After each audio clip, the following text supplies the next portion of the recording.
राज्यात मोठ्या प्रमाणात भूखंड घोटाळा होत असल्याचा आरोप विरोधी पक्षनेते विजय वडेट्टीवार यांनी केलाय। महायुतीतल्या एका मंत्र्याला 500 कोटी तर दुसऱ्या मंत्र्याला 700 कोटींचा भूखंड दिल्याचा आरोप विजय वडेट्टीवार यांनी केलाय। समाजासाठी बेलापुरातील 500 कोटींचा भूखंड कोणतेही टेंडर न काढता मंत्री संजय राठोडांनी स्वतःच्या घशात घातल्याचं विजय वडेट्टीवार यांनी सांगितलंय। तर बिल्डर मंत्र्यानं 700 कोटी किमतीचा भूखंड खासगी संस्थेला दिल्याचा आरोप विजय वडेट्टीवार यांनी केलाय। वडेट्टीवार यांचे आरोप मंगलप्रभात लोढा यांनी नाकारलेले आहेत।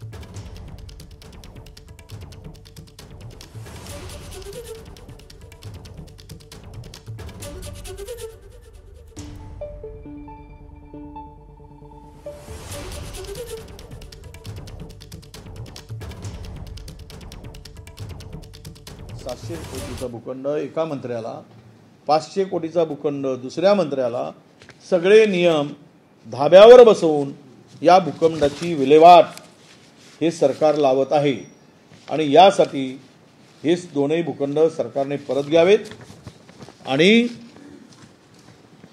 यावर सरकारने त्वरित कारवाई करावी अशी आमची मागणी आहे आणि हे लाडके मंत्री लाडके आमदार पोचण्याचं काम आता बंद करावं। विरोधी पक्षनेता विजय वडेट्टीवारजींनी आज आरोप केले ते नितांत खोटे आहे। ते कोल्हापूरच्या भोकरच्या माझा काही संबंध नाही।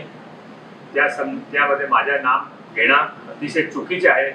मी विजय वडेट्टीवारजीने असं आवाहन करतो की माझ्या या पूर्ण मॅटर्समध्ये माझ्या काय हित असेल त्याने दाखवा, नाही तर आपले जे आरोप केले ते सर्व आरोप परत वापस घ्यावा। एबीपी माझा, उघडा डोळे बघा नीट।